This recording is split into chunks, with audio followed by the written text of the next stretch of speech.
Hi guys, we're coming to you from the van here today. We are going to be talking about van life during COVID-19. I'm Greg and Hi, I'm Jess. this is Jess, and we are not going to edit anything, so there may be some weird stuff in here, but it's easier for us to get it out to you. Please subscribe to us. Please, if you do shop on Amazon at all, click on our link below. We get a little kickback from anything that you buy, and hopefully that'll keep us going here on the road. So Jess is going to tell you a little bit about where we started with, where we were when this all started and where we're at now. Don't forget to like the video. Yeah, please and do. If you have questions or comments, drop them below. We're happy to answer any other questions if we miss anything that you guys are curious about in the video. So when COVID-19 first kind of started, we were in San Diego, actually in Oceanside, California.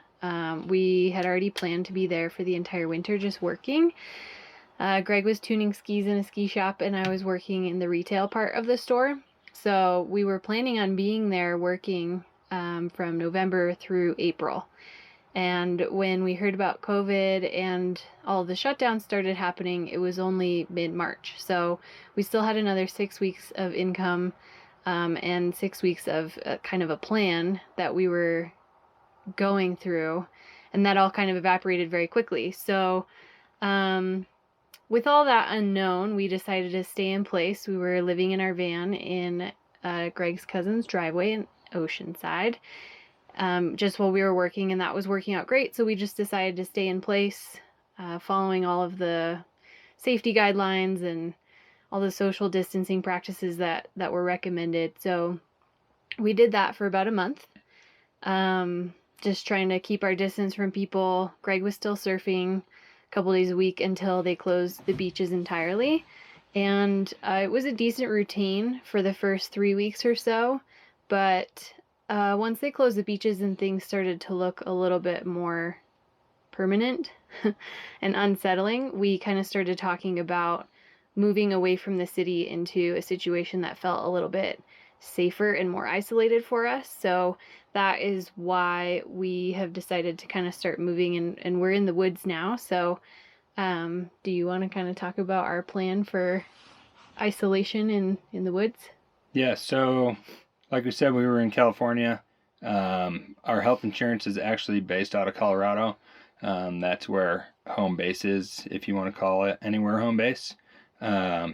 So we figured we should probably get back to Colorado in case something happens and we need to use our insurance, because we didn't want to run into anything crazy where we were paying out of pocket for being out of network.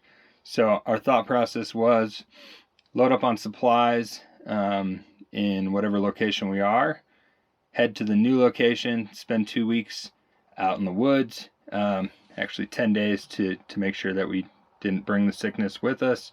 And once we knew we were clear, we could go into the city there and restock and move on to the next place. Our thought behind that was if for some reason we did get sick, we wouldn't be bringing it to a new location with us. And if we did get sick, we would go back to the last place we were. So yeah, here we are. We did 2 weeks in Sedona, headed up through Flagstaff and swung over through Monument Valley and ended up here in Pagosa Springs where we are now. I think we've been here for 6 or 7 days, and we will be here, we're not sure how much longer, but a little bit longer. Yeah. And that's really it. We're working our way towards Fort Collins. We have the van basically packed with a bunch of stuff we're bringing back to a storage unit to reset ourselves for whatever travels we're going to do this summer. And then we're trying to get to Alaska, so we'll see if that happens. Fingers crossed. Do you want to talk about anything else, or should we just show them what we got going on in here? Yeah, no, I think that's good. Let's talk about how we make it 10 to 14 days in the van. For anyone who lives in a van, you know there's not a lot of space, especially for like cold food storage. And we don't have that big of a onboard water tank either. So we can go through how we are able to manage that long of a time without going to the store despite having very little storage space. Okay, so I'm going to try and nicely move you around here with me and see how this goes. So we have 3 of these 7-gallon water jugs here. We have a 4th one in the back, and then we have a 7-gallon onboard water tank. So we're carrying about 35 gallons of water with us. One of them is our shower tank. The rest are all for drinking. We also have a solar shower. We use that the last few days. We were filling up with river water and then just taking showers. We've actually showered more in the last 2 weeks than we have in a really long time while traveling. And we have our little mini fridge here. We can probably go with about 4 days or so worth of supplies in here. Maybe a little more than that. Depends on what we're eating and what's in there. And then we actually, since we're headed towards our storage unit, we brought I need that large OtterBox cooler with us that we've been able to put a bunch of stuff in there to last upwards of 2 weeks. So then then we have a giant mess in the front seat of basically tons of dry goods to go for probably weeks. Way too much stuff. And then we also have some more dry goods down in here and random seasonings. Yeah, so that's really our food situation. Here's what one of our normal camps will look like. We have a bunch of trees and a hammock and a nice sunny day here in Colorado. We've also been showering with this little bucket, so we'll just put like, I don't know, half a gallon of water in there and just use a t-shirt to wipe down. So yeah, that's really how we're doing it. We're pretty packed full here, stuff everywhere as you can see.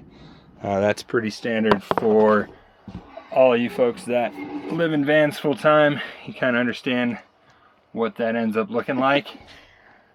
And I think that's generally about it. Yeah, I mean, living in a van is always kind of messy. There's always that like pile that you shift from one place to the next. But right now, with how much stuff we have with us, not only because we're going to our storage unit to drop stuff off, but because we're trying to have so much food with us, it's just, there's a lot of stuff everywhere. So it's kind of nice to stay in one spot for a long time because we can like get stuff up in the front seat like you saw and just leave it there. And ideally, yeah, that's enough to survive for a decent amount of time. One more thing we forgot to add. There's a lot of closures, obviously, so we're noticing along the way that some of the most popular trails or all the national parks, things like that, are closed. We haven't run into any issues with camping on public land yet. There's a 14-day stay limit at most of these public lands that we've been going to. Mm-hmm. We haven't had an issue. We have had the most interaction with the National Forest law enforcement that we've ever had. They've been making their rounds. I think they're trying to make sure, people aren't squatting and that we're not doing anything stupid out here. Mm-hmm. And there's a burn ban right now, so. Yeah. So other than that, we're just going to keep doing what we're doing. Please comment, ask any questions. We want to be a resource and, be here for you guys. Yeah. What do you got? We got 30 more seconds. Well, You've got to make these 10 minutes long. One bonus of van life during COVID-19 is that it's probably going to be our cheapest months of van living yet because we don't go out to eat. We hardly drive like we used to, and gas is really cheap, so that's nice. When we do drive, it doesn't cost much. But yeah, being forced to cook in the van and eat here and not really go as fast to different places as we used to is making a big difference. So yeah, more videos coming soon. We did just pay credit cards. We're pretty open about that. We were at like $900 for the month, which is Yeah. cheap. I'd say normally when we're traveling, we're looking at around $2,000. So A lot more. it's been a lot cheaper, and we're pretty excited about that. So like we said, if you buy anything from Amazon, click on the link, subscribe, because if you subscribe, maybe someday someone will get paid out of Yay. this, us ideally, and we'll send you some more stuff soon. Thanks. Like and comment.